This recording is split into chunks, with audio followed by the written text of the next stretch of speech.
On Easter morning, actually it was the night before Easter, the New York Times, they put out an article, and it's going to be a series of articles. Another one came out today called Believing. Did any of you see this article?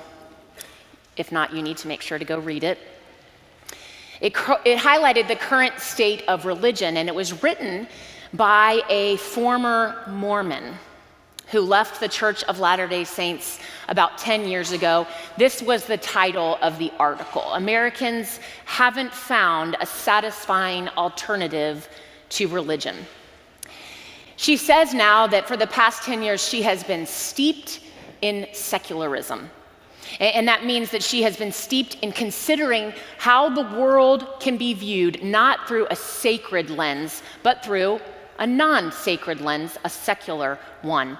And so what she's done for the past several years, as she has been researching what people that we've categorized as nuns, people that identify as no religious faith, and dones, those who are done with religious faith. And she believes that this trend was heightened after September 11th. Based on her research, the people that left faith communities, they went elsewhere to try and find it. So they joined running clubs.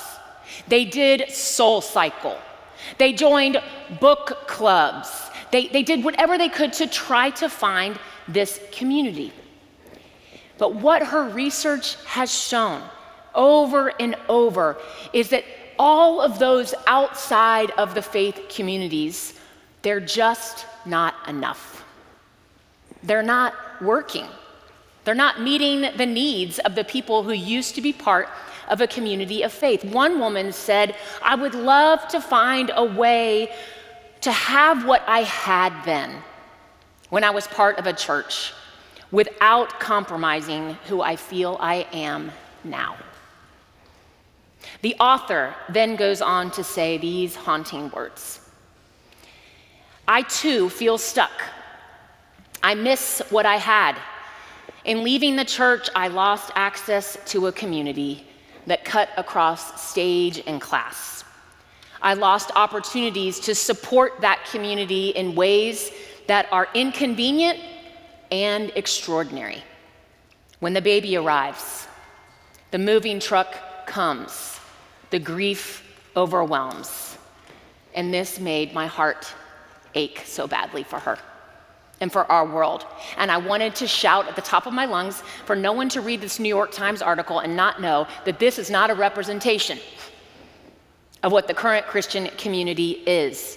She lost access," is how she said it. She felt like she could no longer go to a church community, and it broke my heart. Have any of you ever lost access to a community? I remember when my sister got divorced, and all of a sudden we were at the next holiday and he wasn't there. And his family wasn't there.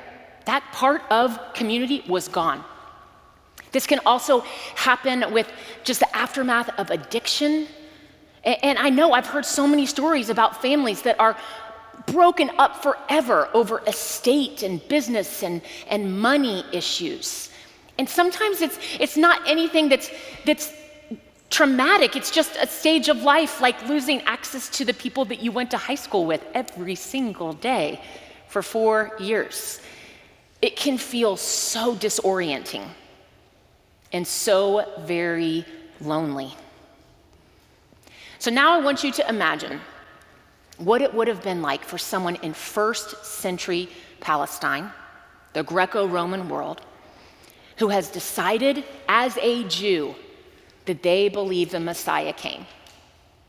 They believed that Jesus Christ, that had just died and resurrected, that he was actually the one that they were going to follow, but everybody around them, people in their family, people in their work communities, and definitely all of the people and leaders in their synagogue said, "You no longer have access to this community."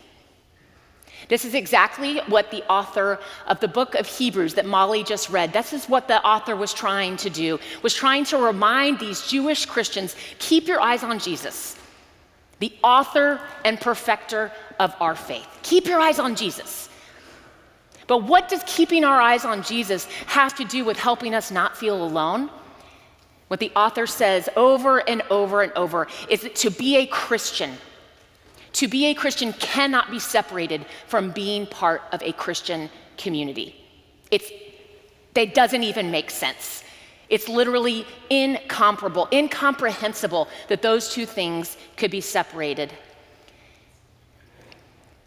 Molly's passage that she just read, it told us first that we were supposed to provoke one another towards love and good deeds. And that word provoke, it makes me think of those long car rides with my two sisters. And I was in the middle, and my older sister Kate on the right, and my younger sister Mary. And Kate said, "Don't touch me." And she said, "There is an imaginary wall. Do not cross it." And so then me, trying to act cool, I looked at my younger sister and I said, "Well, I have a wall too. Don't cross it." And then Mary would do this, inch her fingers closer and closer and closer until she would pass over that imaginary wall and poke me. And then, of course, Mom, you can just imagine the whole thing. So when I think of provoking, I think of poking to irritate. And I think the author of Hebrews knew that the audience would think about that the reader would think, provoke, doesn't that mean towards irritation? But that's why he includes provoke one another to love and good deeds. And then it hit me. Part of being in a community of faith, you might get poked. You might get provoked. I hope I get provoked, that someone says, "Don't forget about this. Don't forget about this person. Don't forget about this thing that we're doing. Poke me, poke me." And guess what? I might be doing the poking to you. We might be needing to do this to each other, because being part of a community of faith is an action. It's life. You might get poked, but not to be irritated, towards love and good deeds. You know what the final word of our mission statement at WHPC is? It says, follow Christ together. Together. One of the best things about being part of a church is so that when you come back, whether it's on Sunday, whether it's at a holiday, when you come back, that someone is going to encourage you. That's what the author of Hebrews says, encourage one another. The word that he uses there is parakaleo, paraclete. It's the same word Jesus uses in the Gospel of John to describe the Holy Spirit. It is a presence that comes alongside you, a paraclete, and advocates for you. It's someone who comes alongside you and says, I'm going to hold you up because you can't hold yourself up. Who pushes you and says, you need to go. You need to go and do that. You need to believe in yourself. It is someone who says, you know what? You might not have any faith. I'm going to believe for you right now. That is what encouraging one another means. In the early church, this is how Paul writes. It says, now the whole group of those who believed were of one heart and soul. No one claimed private ownership of any possessions, but everything they owned was held in common. And then this, there was not a needy person among them. Not a needy person among them. For as many as owned lands or houses sold them and brought the proceeds of what was sold, and they laid it at the apostles' feet, and it was distributed to each as any had need. That is what WHPC can be for us. Letting one another know the needs that we have. And I'm pretty sure that need can get met in this community. I've seen it happen so many times. The sense of community that I'm talking about, it was realized so clearly and thinly, like where you saw it so clear last weekend at our Mo Ranch retreat, our annual church retreat. We had people in their 70s worshiping alongside 3-year-olds and sharing ice cream and playing. It was beautiful. And the word that I have used about this specific retreat was sweet and tender. It was made sweet because 3 of our families that just joined within the past month came with their children. And so it brought this new energy, this new perspective, I haven't seen the river before. I haven't gone down Big Mo before. It brought this enthusiasm that it was infectious to all of us that were there. But one of my favorite moments was sitting by the river with this young boy, Jackson. And Jackson is energetic and curious, and he is loud, and I love him. I was such a kid that was told to be quiet all the time when I was little. But he is also a child with autism. And his father told the session 2 weeks ago, and also told many people on our retreat, that the first time he and Jackson came to worship at this church, they sat up in the balcony over there. And Jackson got irritated or was getting overstimulated, and so he got a little loud and fidgety, and so he took him outside, and within minutes, 2 people followed him. And both of these women went up to him and said, "I've been there. I'm so glad your family is part of our church." And then he knew this is the church for my family to join. Jesus said, "In this world you will have trouble, but take heart, I have overcome the world." And the tangible way that Jesus overcomes the world right now is through the church. It is through the fact that as awful as things can get, and as many trials that we can go through, as well as many celebrations and joys, that we will do it together. We will never, ever be alone. Being a Christian in the first century was not on trend. In the Hebrews, the letter, so much of what the big thing that they are facing is that being a Christian meant you get persecuted physically. You could end up in prison. Well, I have to say, being a Christian in the 21st century that's part of a church is not on trend.